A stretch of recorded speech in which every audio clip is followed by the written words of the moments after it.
Everyone, I am प्रांजल दानी और आज की वीडियो में हम बात करेंगे कि 12th में आपके बायोलॉजी के श्योरली आप 95% किस तरह से स्कोर कर सकते हो। आज तक मैंने अपने दाखिले खुद से कभी बताया नहीं, लेकिन पिछली वीडियो में किसी ने पूछा था कमेंट में कि व्हाट आर योर क्रेडेंशियल्स। सो मेरे क्रेडेंशियल्स है कि 93% मेरे 10th में थे और 12th में मेरे बायोलॉजी के सेक्शन में 95% थे, जिसका मैं अभी वीडियो बना रहा हूँ। और शायद मैं फिजिक्स केमिस्ट्री को अच्छे से बैलेंस नहीं कर पाया था, इसलिए मेरे ओवरऑल परसेंटेज थे 83।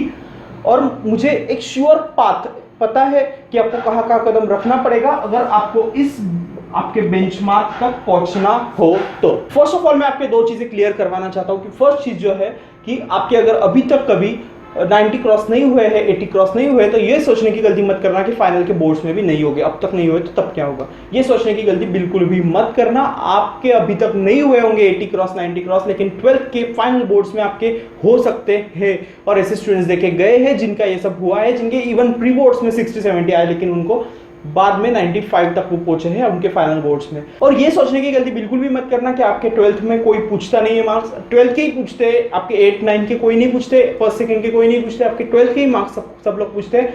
और कभी काम नहीं आते, ये तो बिल्कुल भी मत सोचना। जो आपको बोल रहे होते शायद उनके नहीं आए होते इसलिए वो बोलते हैं, लेकिन 12th के मार्क्स मैटर करते हैं। आपको अगर आगे अब्रॉड जाना है, कोई गवर्नमेंट में हाई पोस्ट जॉब के लिए, वहां पर 12th के मार्क्स आपको मेंशन करने पड़ते हैं। उसका कुछ क्राइटेरिया भी वहां पर हाई होता है।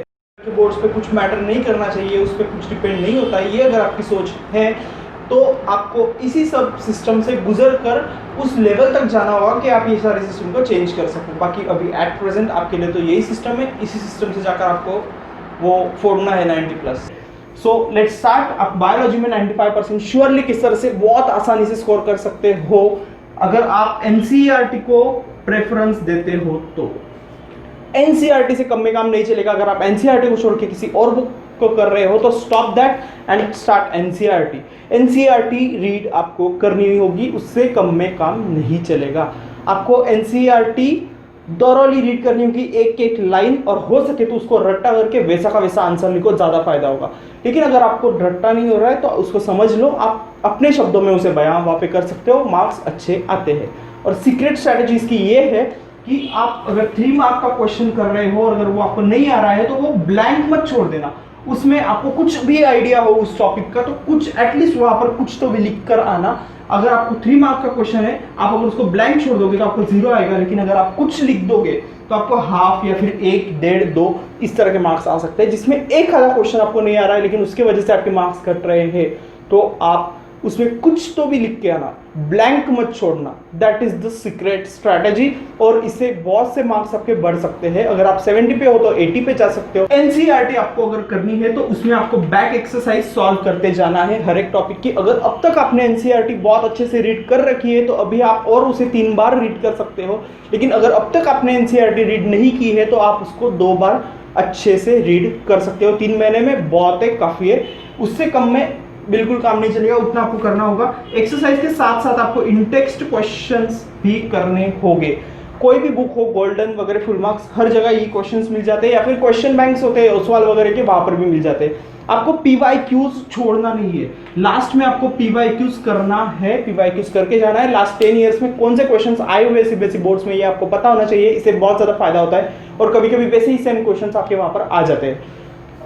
सो डोंट लीव दिस, आपको पीवाईक्यूज करके ही जाना होगा। ओसवाल के क्वेश्चन बैंक्स बहुत ज्यादा अच्छे, उनके सैंपल पेपर्स में 10 सैंपल पेपर्स होते हैं, जिसमें 5 के उन्होंने पीछे आंसर्स दे रखे होते हैं और 5 के वो सॉल्यूशन हमें डाउनलोड करना पड़ता है, उनकी वेबसाइट से अवेलेबल होते हैं वहां पर। तो पीवाईक्यूज आपने वहां से किए तो बहुत अच्छा है। उनकी बुक में ये शायद यहाँ पर इंग्लिश की है, लेकिन बायो में भी होता है। वो टॉपर्स की आंसर शीट को स्कैन करके वहां पर स्कैन इमेजेस को डाला होता है उन्होंने टॉपर्स के। I don't know you are able to see this, but वहां पे उन्होंने टॉपर्स की आंसर शीट भी स्कैन इमेजेस उसके डाल के रखे होते हैं, जिससे आपको पूरा आइडिया आ सके हैंडराइटिंग, मार्जिन्स, प्रेजेंटेशन, सब चीजों का। अगर आपके 16 चैप्टर्स है बायोलॉजी में 12th में, तो आप रोज 2 घंटा पढ़ना पर डे। बायोलॉजी का 2 आवर्स और या फिर 2.5 आवर्स आपको मैंडेटरी है। अगर आपको 95% तक जाना है तो 2 hours daily study of biology is mandatory. और बायोलॉजी के सेक्शन में आपको डायग्राम्स पे ज्यादा ध्यान देना होगा। डायग्राम कोई छोड़ के मत जाना, और एनसीईआरटी के अलावा और कोई डायग्राम करना मत। NCERT के ही डायग्राम्स आते हैं वही इंपॉर्टेंट है, वैसे के वैसे एज इट इज ड्रॉ करके आना। जैसे ह्यूमन रिप्रोडक्शन में मेल रिप्रोडक्टिव सिस्टम है, फीमेल रिप्रोडक्टिव सिस्टम है, और इकोलॉजी के सेक्शन में कुछ फ्लो चार्ट्स भी है, वो सारे करके जाना। वो करके जाओगे तो आपको वहाँ पे बहुत ज़्यादा फायदा होगा। So don't leave diagrams, diagrams आपको करके ही जाना होगा। That's it. So this is all about, इतना बस आप करके गए 3 महीने, श्योरली इतना सब हो सकता है। इतना आप करके गए तो 95 के अबव भी आ सकते हैं plus.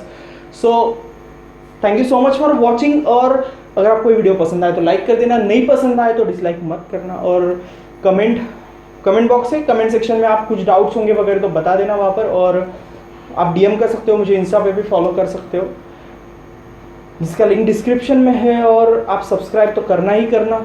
Go to subscribe and then study. Thank you so much.